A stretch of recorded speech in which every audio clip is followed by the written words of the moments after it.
Hello, welcome back. Part 2 of the talking you through the 5th chapter of the History of Sexuality, Part 1 by Foucault. This is the second part of this video, or the second video of this particular endeavor. We are through with the first section, which is the first 10 pages of the text, and now we are beginning with the second part, sort of the middle part, if you like, just 5 pages in the middle of the chapter, which are chiefly about the concepts of sex and race. So Foucault has laid out his general conception of power and sovereignty and all that. And within that context that he has laid out in quite some detail on the first 10 pages, now we're actually coming to the real, if you like, to the real subject matter, which is that of sex and race, actually. That is about which he's also saying quite a few things in this section. So this is the background that enables us to understand the importance assumed by sex as a political issue. And that is really the subject matter of the book, obviously. So he says that along these two axes that he has described in the previous section, this happens, that sex assumes this enormous importance that it gains in the 19th century. On the one hand, it was tied to the disciplines of the body.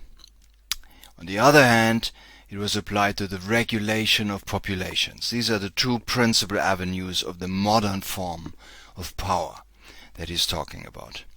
And sex as a particular, or rather sexuality, as a particular object of that power is sort of the he describes as the kind of the intersection between these two strands of how power operates. Surveillance, controls, orderings of space, examinations, the entire micro power concerned with the body. But also the statistics, all the measures and interventions that are aimed at the entire society as a whole.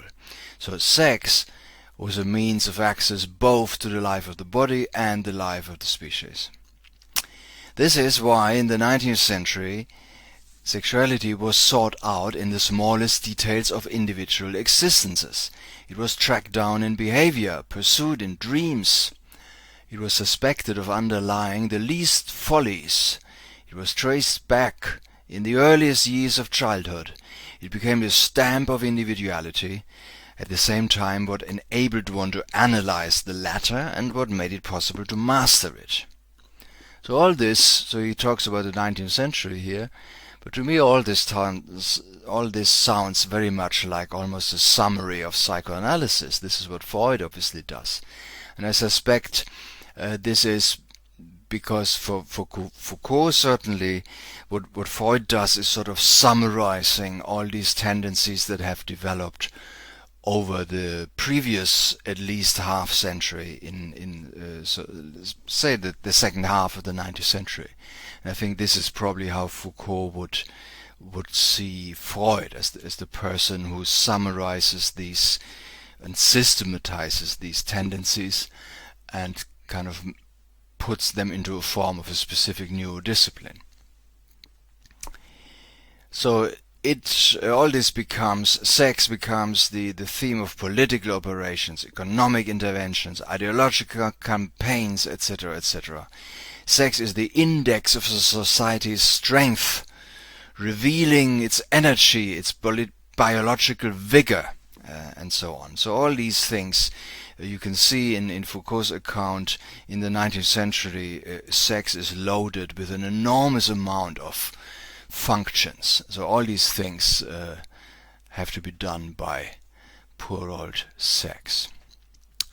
Spread out from one pole to the other of this technology of sex was a whole series of different tactics disciplining the body and regulating populations. So that's our mantra: disciplining the body, regulating populations. These are the two avenues of power in modern society. And sex sort of is the subject that links them both together. Now the next paragraph is a bit strange, it's a bit awkwardly formulated. You might say it's maybe not the only one, but this one is a bit weird. He's talking here about 4 lines of attack for the management of life through both disciplines and regulations. And these 4 lines of attack, it's not quite clear which 4 he actually means, but I think they are campaigning for health, campaigning for the health of the race, by which he means probably he means this sort of he means the nation, I think, but the nation in this process becomes conceptualized as a race. I think this is what he's trying to say here.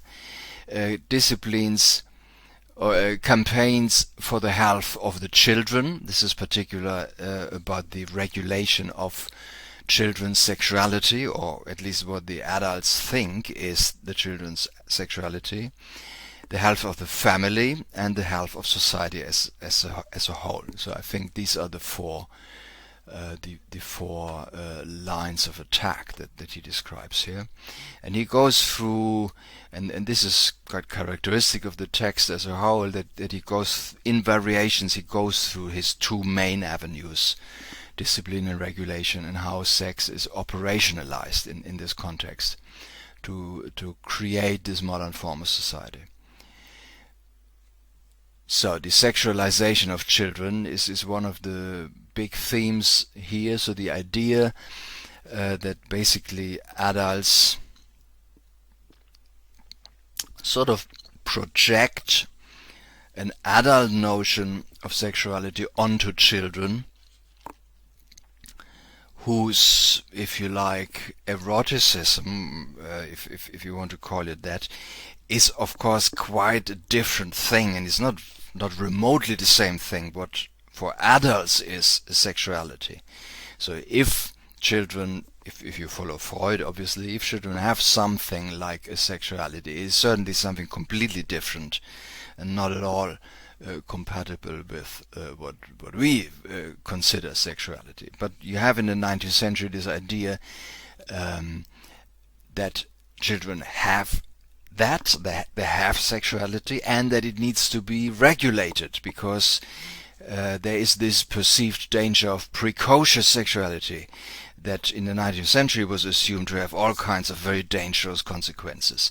So the children need to be kind of protected from their own supposed sexuality, not to damage their development, if you like. Especially masturbation was a huge issue in the 19th century, according to Foucault, and also other historians who work on this.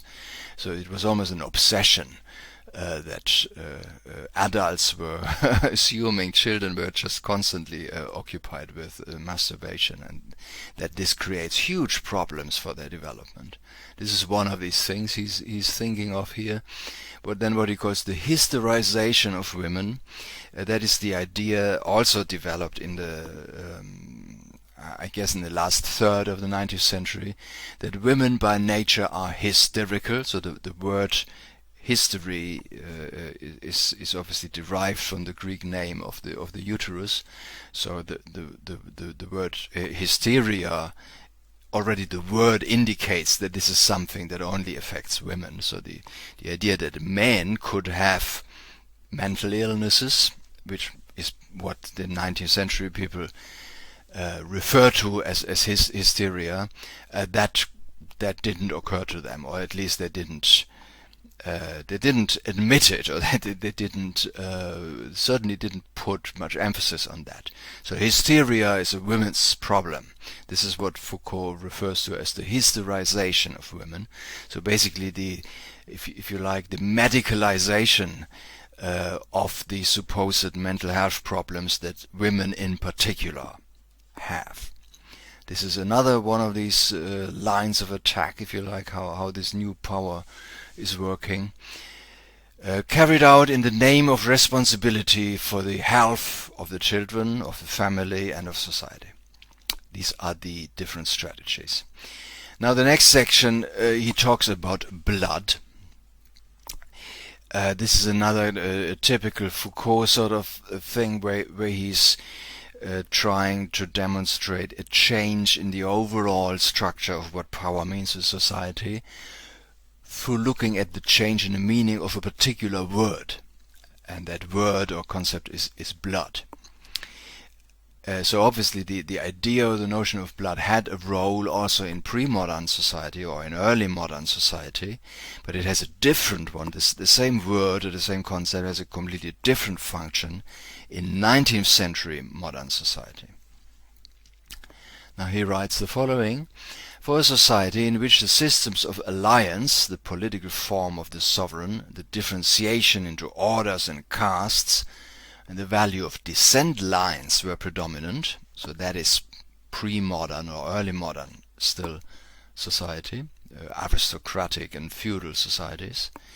For a society in which famine, epidemics and violence made death imminent, blood constituted one of the fundamental values, writes Foucault. So blood is basically in this context a symbol for what is ultimately a legal relationship, because that is how family, especially aristocratic family, is understood still in the 17th and 18th century. And at the same time, funny enough, also the wars that are taking place and the famines and epidemics and so on also make blood and the loss of blood a very concrete material reality. It is something you're constantly confronted with. Foucault seems to suggest here. So you have basically two different meanings of what blood is about, but they are all of very heightened importance in the early modern period. So it is part of an order of signs, right? So to be of a certain blood, which is obviously more like a metaphor.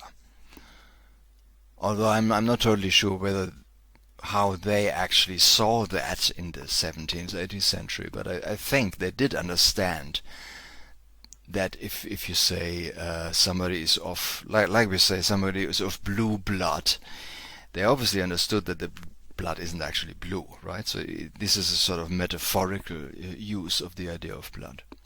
And also its precariousness, because it is easily spilled, it dries up, it is readily mixed, it is infected, etc., it is corrupted, and so on. So it is a precarious kind of substance. And it refers to this early modern or pre-modern, early modern society as a society of blood, where power spoke through blood in the context of war, famine, death, executions, tortures, where obviously a lot of blood is on display. A reality with a symbolic function. So kind of these two things. Blood is a bloody reality and is also an order of symbols that represent somehow the order of society. Now, we, on the other hand, are in a society of sex, or rather a society with a sexuality.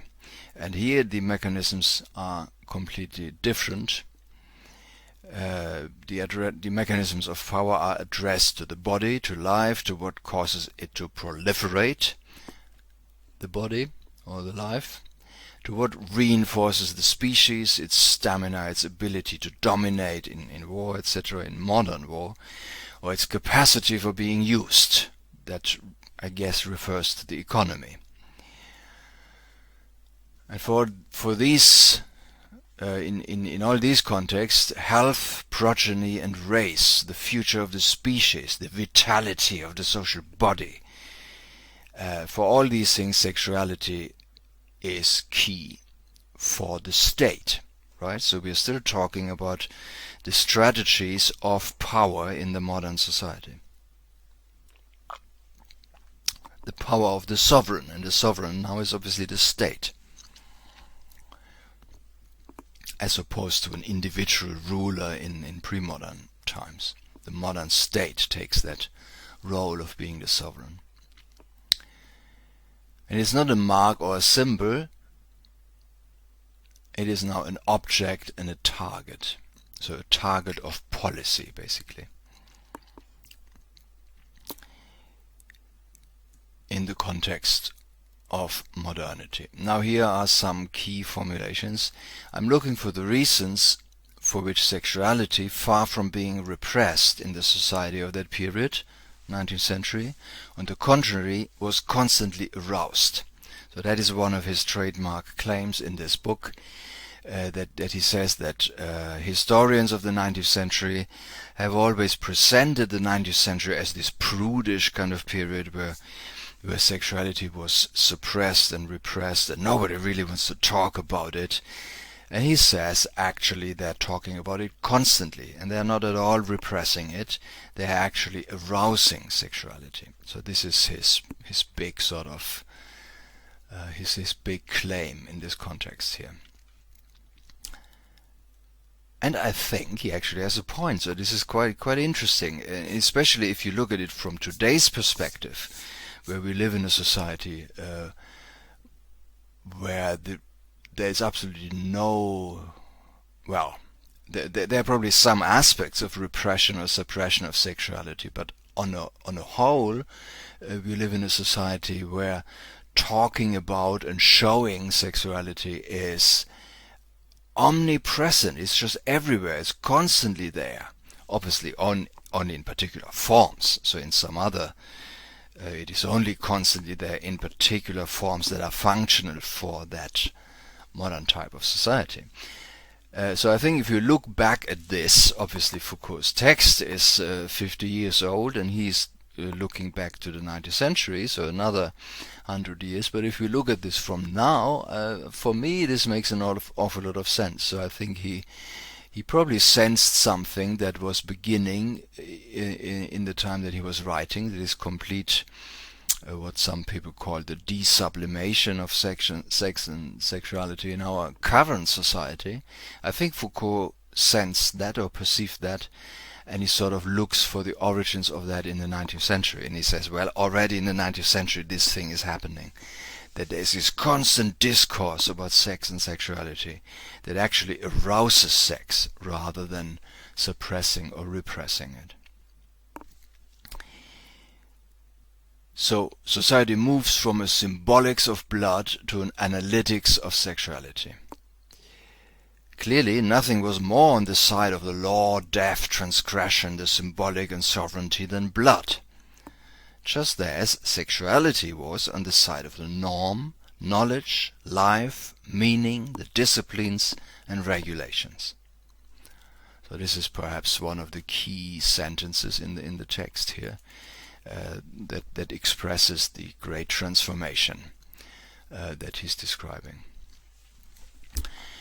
Now in the next paragraph, Foucault is sort of digressing a bit, so he discusses here and also in the following some cases that don't really fit his model. So in a sense, it's almost like he's sort of anticipating people criticizing his big thesis, the one he just formulated here in the last sentence, and he's now kind of sort of relativizing this a little bit and explaining this a little bit. So this is almost a little bit of a distraction. So he in this section here he talks about the Marquis de Sade.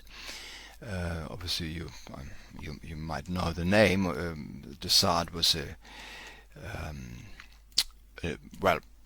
writer, a novelist, and also a philosopher, a writer of very radical and quite interesting treatises that were formulated in the context of the French Revolution. Apart from that, he was, especially in his novels, he described extremely brutal and horrendously abusive sexual fantasies that usually whose characteristic it is that they are totally rational. So he's basically describing an insanely rational practice of sexuality in these novels in particular. So kind of you could say he's sort of an slightly crazy, or not slightly, a pretty crazy and completely over the top representative of one extreme form of Enlightenment philosophy that results in a particularly brutal conduct. Obviously also in real life apparently he was like this, kind of a serial sexual abuser of prostitutes in particular, and he was for that reason repeatedly in prison, etc., etc., and an extremely disturbing figure, but in some of his more philosophical writings also extremely interesting. So he became actually an important figure that was analyzed by quite a range of social theorists in the last 100 years roughly, as sort of an extreme point of one of the more dark sides of the Enlightenment. So what Foucault is here saying is he makes the slightly counterintuitive argument that the brutality and rationality of the strange sexual fantasies of de Sade are somewhat more old-fashioned than what he compares them to, is this not here? No, the eugenics thing comes later apparently.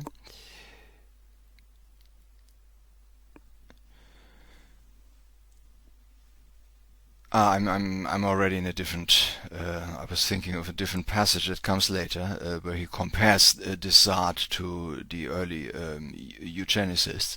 So here he's just talking about the sexual fantasies that are also very bloody, and he refers them to basically to the more old-fashioned type of the exercise of power. So obviously these sexual fantasies are all about power, but also a lot of blood is flowing there. So he's basically saying that although de Sade is a figure of modernity, so an extremely rationalist, a perversely rationalist writer and fantasist, but the way he uses power and blood is actually more kind of a blowback to the older conception of power, he says here. So in Sade, sex is without any norm or intrinsic rule that might be formulated from its own nature, but it is subject to the unrestricted law of a power which itself knows no other law but its own, such as absolute brutal power that's only centered in itself. If by chance it is at times forced to accept the order of progressions, carefully disciplined into successive days, so that's what happens in de Sade's novels. So there are these sexual orgies that take days. They're kind of basically series of tortures, basically. This exercise carries it to a point where it is no longer anything but a unique and naked sovereignty, an unlimited right of all-powerful monstrosity. But that's the old conception, that's what he's saying. So the strange thing is that you have in this quintessentially modern writer, you have a kind of a reoccurrence of an actually rather of a conception of power that belongs actually rather to the older period. So this is a sort of a bit of an aside here, but they're coming more of these, if you like, sort of these kind of arguments in parentheses, basically, where he's sort of discussing one particular aspect and trying to explain how it does sort of fit into his model, even when it doesn't actually really. So when it's sort of an exception. It's quite typical of the text, which makes the text slightly convoluted, perhaps. So he's now talking about overlappings, interactions, and echoes from the old and the new regime of power. So they're kind of overlapping, and they are not so strictly separate, which is, in a sense, you could say what he does is he develops these ideal types of these two regimes of power, and then he describes how in reality they're actually not necessarily entirely separated from each other. And then this is very interesting. In this context, he also talks about the role of modern racism. Now, this is what he says. Beginning in the second half of the 19th century, the thematics of blood was sometimes called on to lend its entire historical weight towards revitalizing the type of political power that was exercised through the devices of sexuality. The new form of power is revitalized, kind of strengthened through reference to blood. Racism took shape at this point, and he means racism in its modern, biologizing, statist form. Statist means as organized and adopted by the state. It was then that the whole politics of settlement, the French word is peuplement, which is basically peopling, if you like. Peuple is people, same word in English and in French. Peuplement, the peopling, the placing of people in a particular geography, if you like.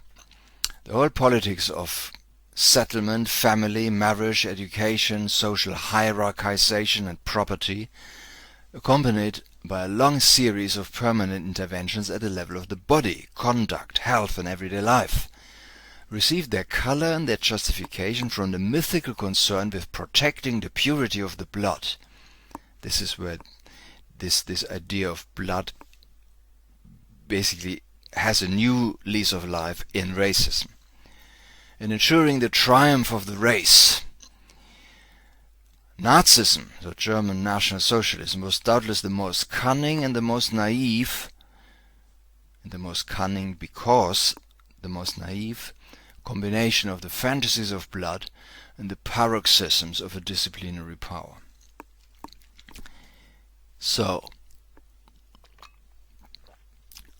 what he says here is that Nazism is a strange case where an extremely brutal form of the old type of power is used to underpin or to strengthen an extreme form of the new form of power. So the old and the new concepts of sovereign power are combined in this case, which is a little bit like what he earlier said about Sade. Now he continues with a reference to eugenics, the modern discourse of how to improve the biological quality of the population, which is of course closely related to racism, because usually that is articulated within the language of race. Now, a eugenic ordering of society, with all that implied, with all that it implied in the way of extension and intensification of micro powers, these disciplining and regulating powers,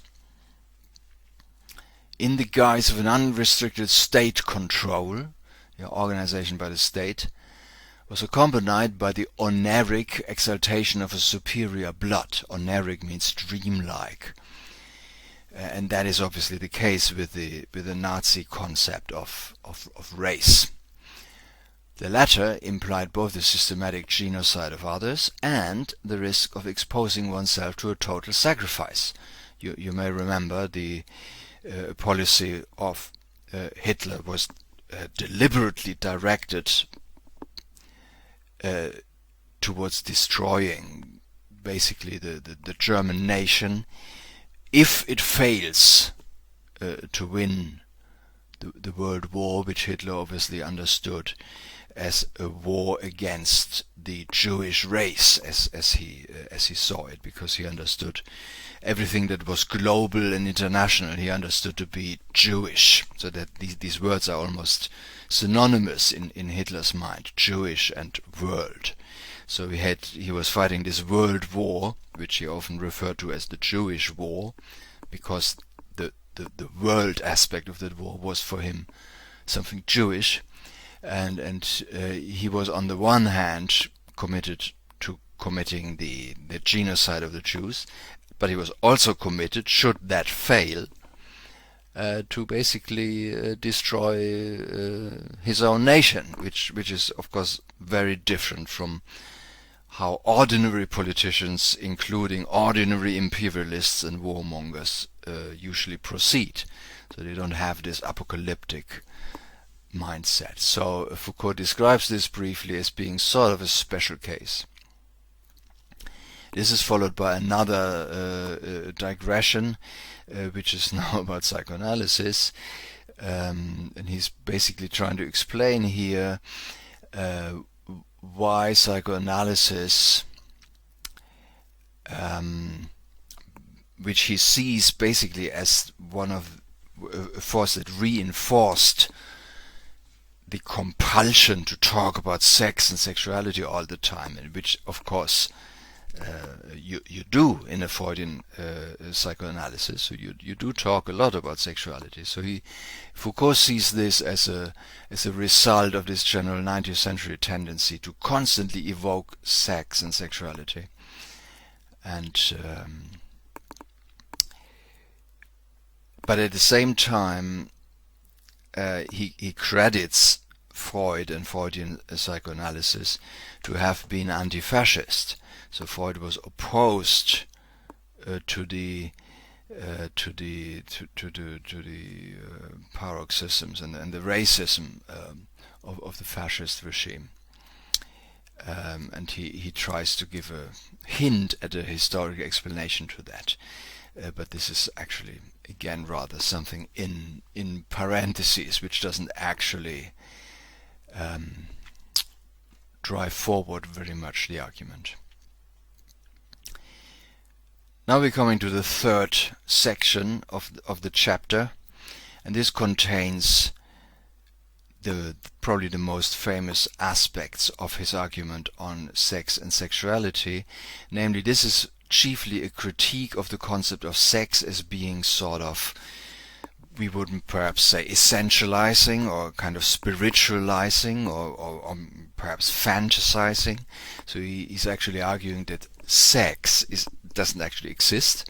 It is something that is created by power through the deployment of sexuality. So sexuality is something that does actually exist, but sex is a sort of a normative idea that is put onto sexuality, the reality of sexuality, by these disciplining and regulating powers that he's been talking about.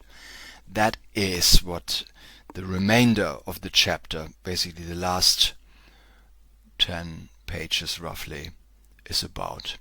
And this is the material that, this is the part of his argument that was chiefly picked up by feminists in the 90s in particular. So you might actually know some of this argument from perhaps Judith Butler or other theorists in that tradition who pick up this idea from Foucault.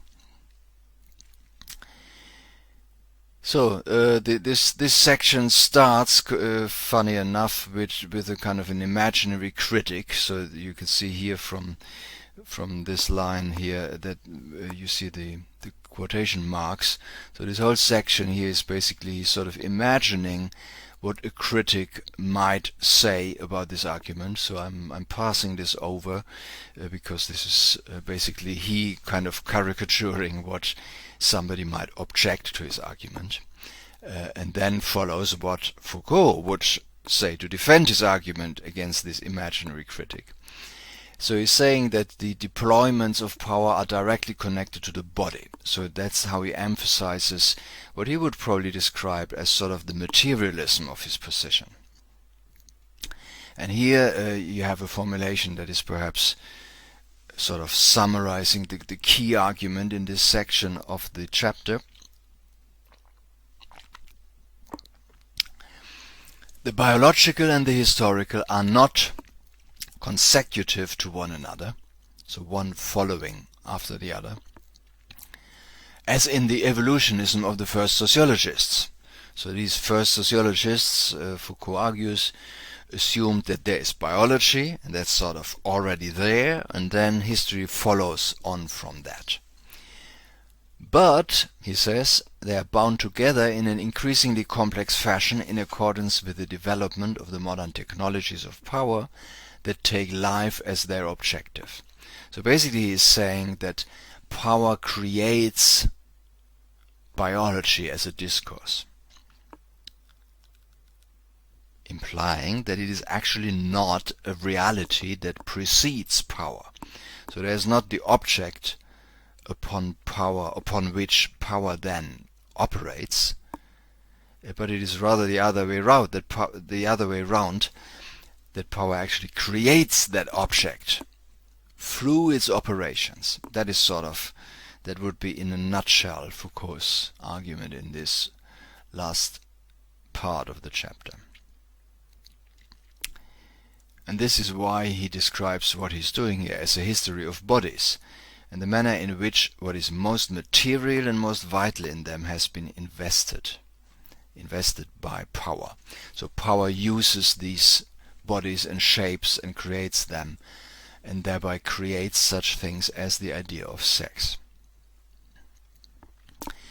So again, the imaginary critic is speaking again here. We jump over that and go straight to Foucault's answer to the imaginary critic.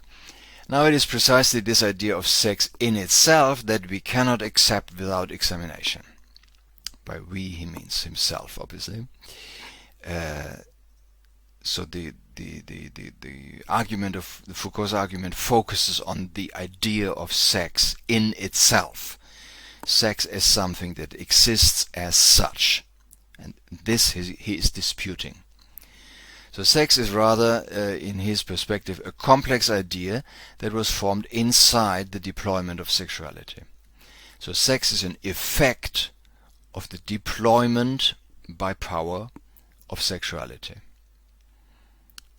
So it's basically saying it is just a concept. It's not actually a reality that precedes sexuality. That is sort of counterintuitive, because in everyday language we would probably assume that sexuality is somehow the deployment of sex, right? And this is exactly what he's attacking, this sort of naturalistic idea that there is sex as part of our nature, and sexuality is what follows from our sex, which is some kind of an essence, or almost a spirit that we have, and that constitutes an important part of our identity. And the things we do as sexuality somehow are derived from that thing, which is called sex. And he turns that around. So he says this thing, sex, doesn't actually exist, whereas sexuality, the practices, they do exist. They are the actual reality. Now he says, since the 19th century, one sees the elaboration of this idea that there exists something other than bodies, organs, somatic localizations, functions, anatomophysiological systems. Right? That's systems of bodies, both in terms of anatomy and physiology.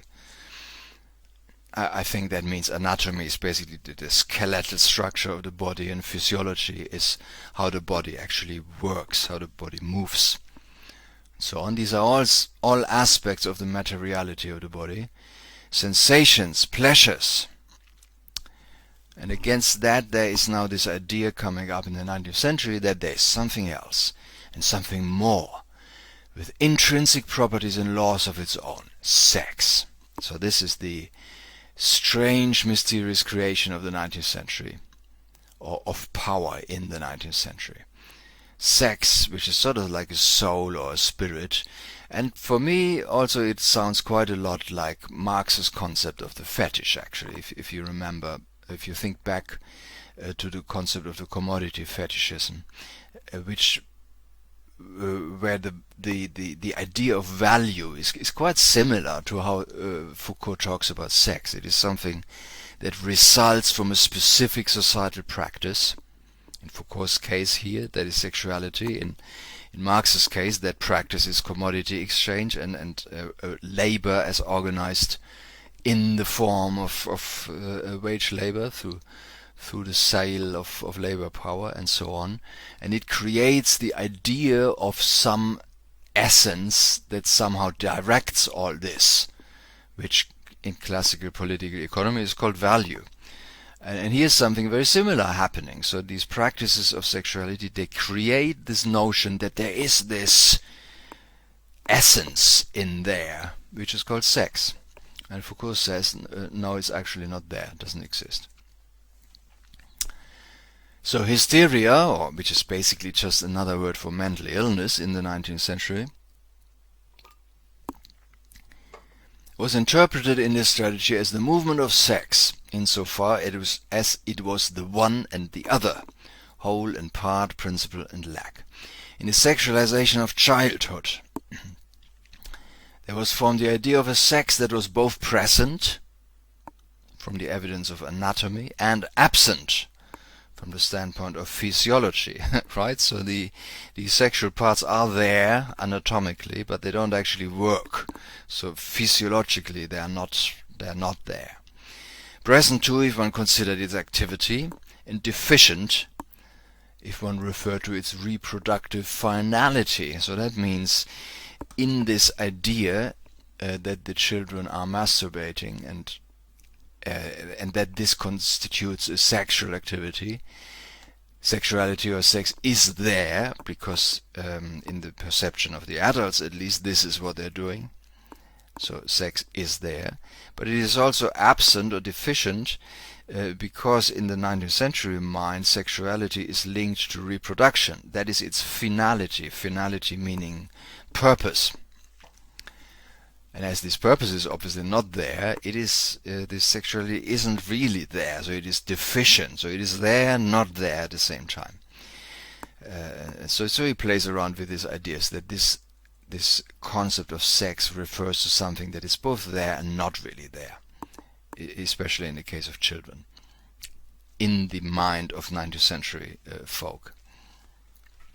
So it is a secret causality, which is a nice expression, I think, and I like this expression because it has the reverberation of a theological concept in there, and I think that is exactly how Foucault is treating this.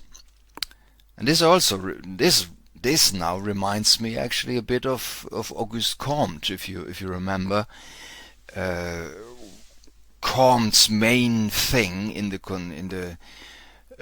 his proposition of positivism is to get rid of metaphysical concepts. Now what Foucault does here is exactly the same thing. So in that sense it is a sort of positivist argument, or sort of at least a kind of an argument that recalls Comte's positivism, because Foucault basically attacks a metaphysical concept. And he says sex is such a metaphysical concept and we have to get rid of that and just deal with the realities, the kind of observable reality of sexuality.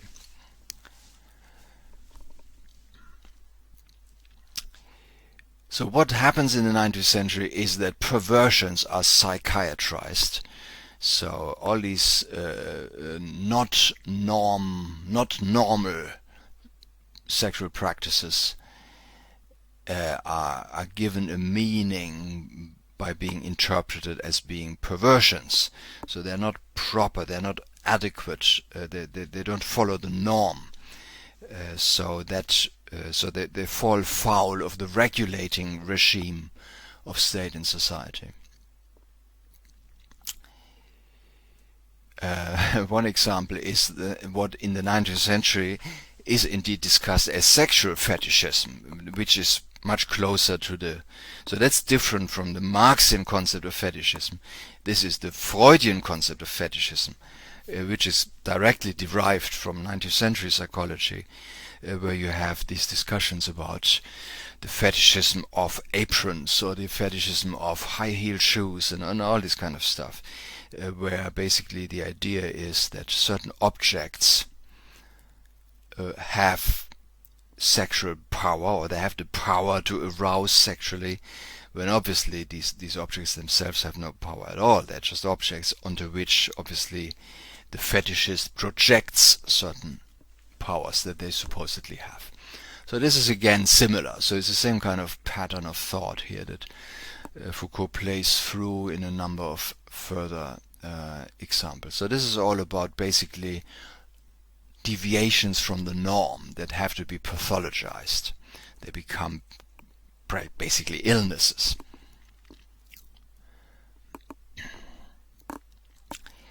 So and then he describes here, and that sounds again very much like Freud. So he describes a kind of a reality principle and a pleasure principle. Only he calls them a law of reality and an economy of pleasure. But it is very exactly the same as Freud's argument. And they are in a conflict.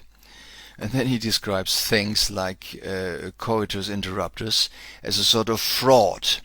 So in the 19th century, I presume, because condoms were not widely available as they are now, so we don't have this issue. We don't do coitus interruptus. I've never heard anyone seriously practicing that. It's not recommended.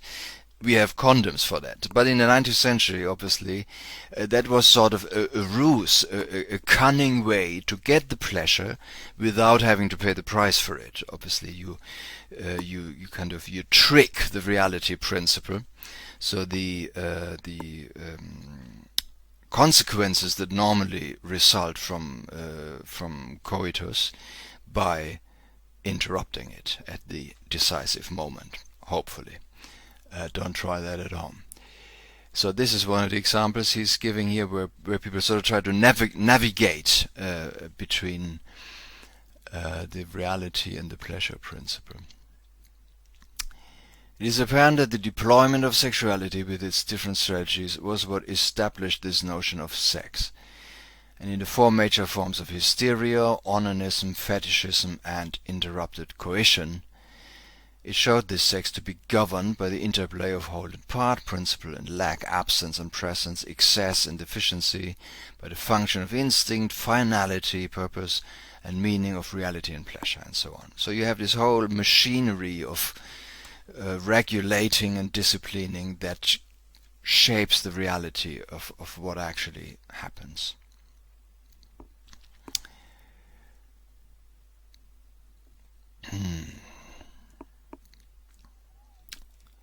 So it made possible, the notion of sex made possible to invert the representation of the relationships of power to sexuality, causing the latter, sexuality, to appear not in its essential and positive relation to power, but as being rooted in a specific and irreducible urgency, which power tries as best it can to dominate.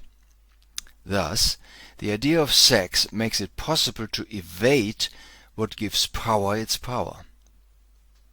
It enables one to conceive power solely as law and taboo. So this is very important. This is sort of the core of Foucault's argument here. The idea of sex, so that the creation of this phantasmagoric, almost metaphysical notion that there is this thing, sex, which drives us to do certain things, which we call sexuality. This actually helps to obscure the operation of power, because it creates the idea that there is this thing, sex, on the one hand, and there is power that tries to limit the sex.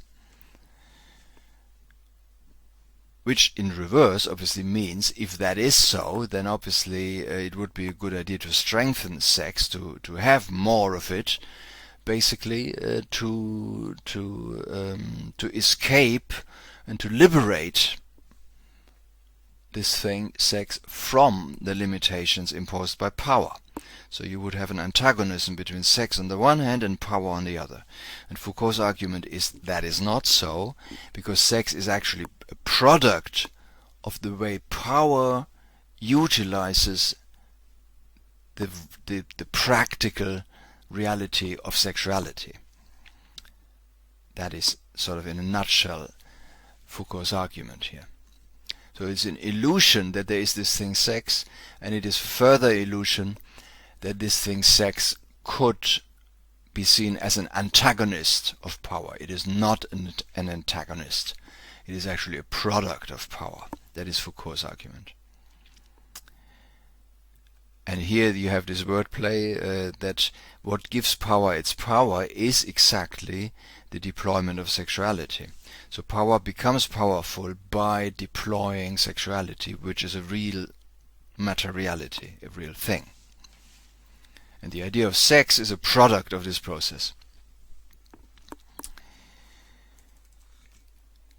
So sex seems to underlie all that we are. So here comes the idea of identity in that we have this sexual sex identity.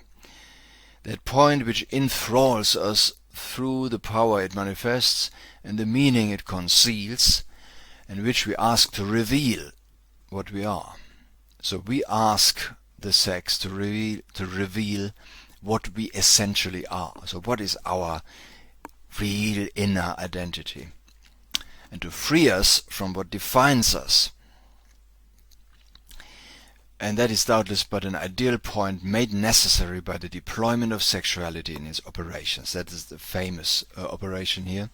We must not make the mistake of thinking that sex is an autonomous agency which secondarily produces manifold effects of sexuality over the entire length of its surface of contact with power.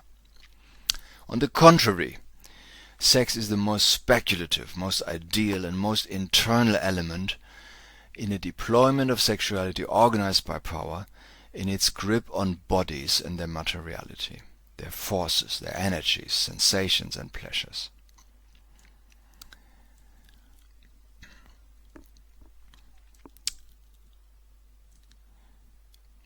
So we are made to believe that when we understand our sex, then we understand our identity. That is what Foucault is polemicizing against. And then here he relates that back again to the pre-modern period. And here's an interesting detail here that in the pre-modern or still early modern period, love and sexuality were seen as something more like madness, because they are irrational, obviously. So they were not. It would have been very strange to early modern people to think about sexuality as something that tells the truth about who you really are, that kind of thing. So Foucault says they would not have thought about it in that way at all. So they probably saw it more as an affliction, something that hits you, and that you should somehow try to, well, you do what you do, but you're not seeing this as the moment of truth. So the moment of truth in a pre-modern person would probably have been in religion, or it would have been maybe in something else, maybe in science, or maybe in politics or whatever, but not in sex. Whereas we moderns since the 19th century look at sex and sexual identity as being more important than our soul. And up to the point that we make a pact where we are prepared to die for being able to reveal the secret of sex. So he says here, sex is worth dying for. That would not have been the case in pre-modern society, Foucault argues. And here's another historical reference that's quite interesting. When a long while ago, and this refers to the, I would think, 14th, 15th century, sort of very early modern period, when a long while ago the West discovered love, so like in, I'm thinking of Petrarca here, or the sort of courtship, the kind of courtly love, that kind of thing, which is sort of the first origins of the modern conception of sort of sentimental and romantic love. It bestowed on it a value high enough to make death acceptable. So in that context, but that was a totally new thing, people were prepared to die for their love. Nowadays it is sex that claims this equivalence, the highest of all. So sex has assumed the place that love in the early modern period might have taken. And so on. So this is repeated a few more times in variations. The injunction to know it. So we are driven to study sex and to study our own sexuality. Again, this is obviously a kind of an aside at psychoanalysis. So it makes us think that we are affirming the rights of our sex against all power. So this refers obviously to certain tendencies in the 1960s, obviously. So the idea that sexual liberation is actually a fight against power, and Foucault argues against that idea. So he says that's an illusion. And now he quotes here, and that's quite interesting and rather strange. He quotes from a novel called The Plumed Serpent, a novel by D.H. Lawrence, published in 1926, but a novel that was hugely popular in the 50s and 60s, was of a huge influence on the beatniks and on many modernist movements. Burroughs later also was hugely influenced by that, and also in sort of 60s hippie context. That would have been a very popular piece of literature, although some commentators at least argue, and I think that is a very plausible argument, that the text, although it is a modernist novel, it is actually in the values it's transporting clearly a fascist document, but that is in itself maybe not totally unusual. So you have quite a few great writers of the period of the first 2 decades of the 20th century, great modernist writers who were sympathizers of fascism. So this is not totally unusual. This is one of the more problematic aspects of our recent modern history. So this novel was also hugely influential because of the fascination with Mexican culture, with the Aztecs, with certain drugs that were being used in this context, etc., etc. So it's a very popular piece of literature, but hugely misogynist.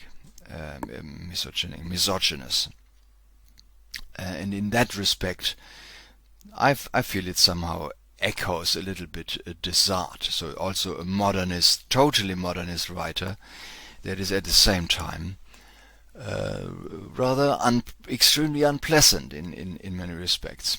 And Foucault clearly thinks that as well. So he quotes this novel as an example of the way how this invocation of sex is not liberationists, or how do you say, liberating, emancipatory. It is actually anti-emancipatory. And so there are several quotes now in the text. The first one is here. A figure in this novel says, "How wonderful sex can be when men keep it powerful and sacred, and it fills the world like sunshine through and through one."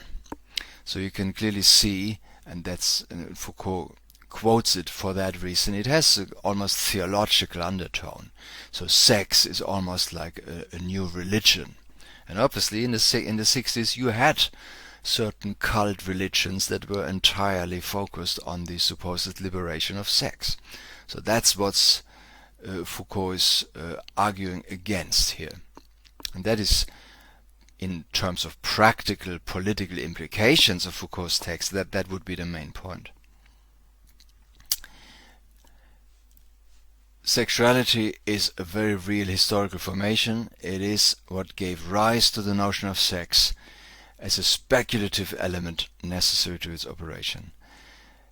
Necessary to power. So for power it is necessary to create this illusion that we have this thing, sex, from which sexuality follows, when in reality Foucault argues it's exactly the other way around.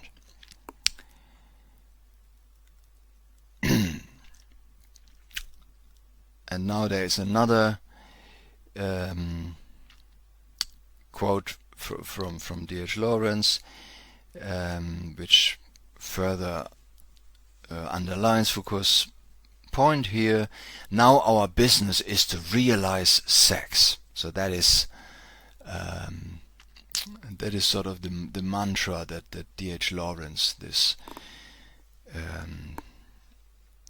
somewhat dubious writer from the 1920s, was basically working out in this novel, The Plumed Serpent.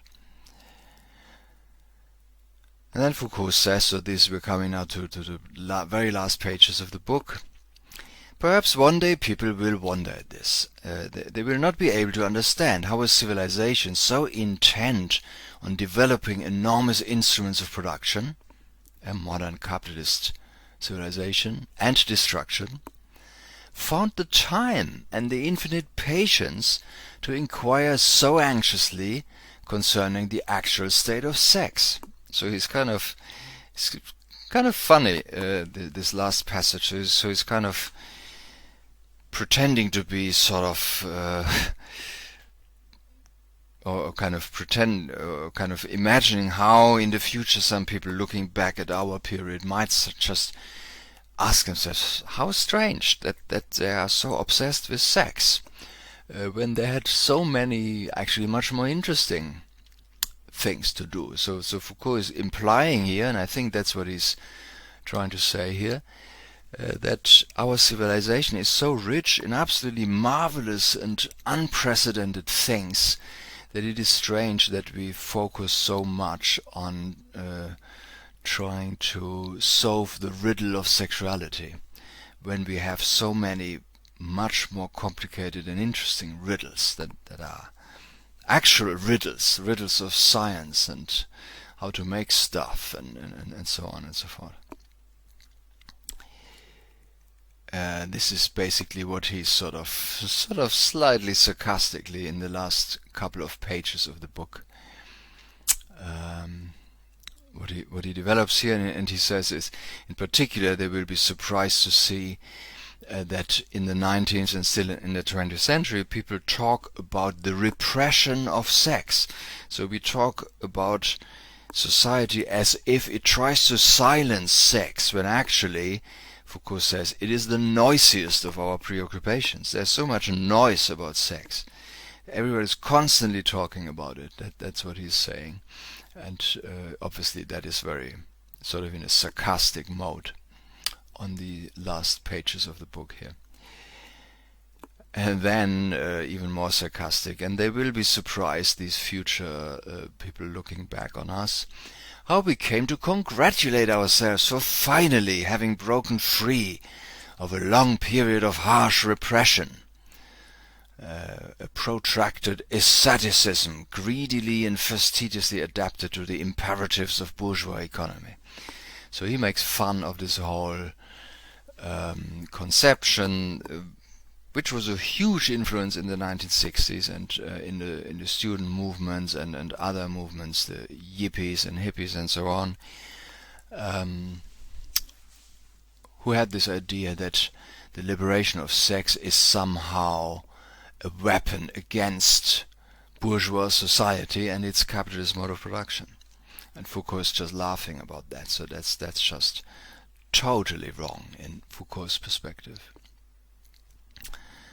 And he also thinks people will be amused that Freud and psychoanalysis were accused of sexualizing everything.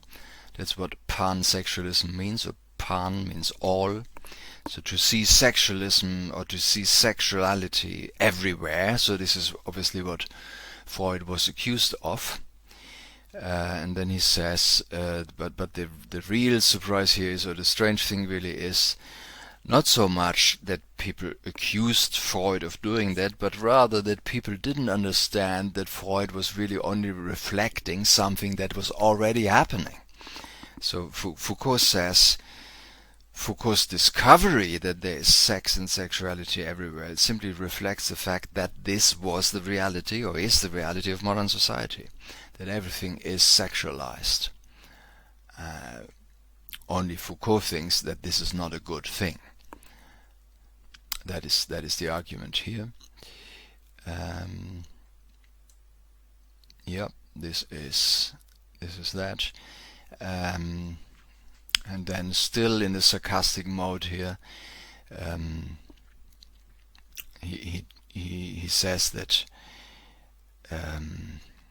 we are living in the monarchy of sex. And this monarchy, this austere monarchy of sex, the kind of this dictatorship under which we live,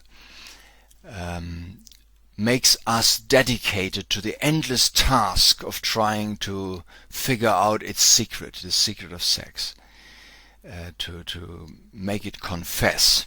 And the last sentence of the book, a very famous one, is that the irony of this deployment is in having us believe that our liberation is in the balance, right? So our belief that our liberation will come from finding out what is the mystery of sex. And Foucault is just laughing about that. So that's not what will bring our liberation. Quite the opposite. He believes that the obsession with sex is the chief mechanism through which power is actually governing, disciplining and regulating us in modern society. And that's the argument. Thank you very much for your patience, and I look forward to our discussion about these strange ideas from Foucault. Thank you.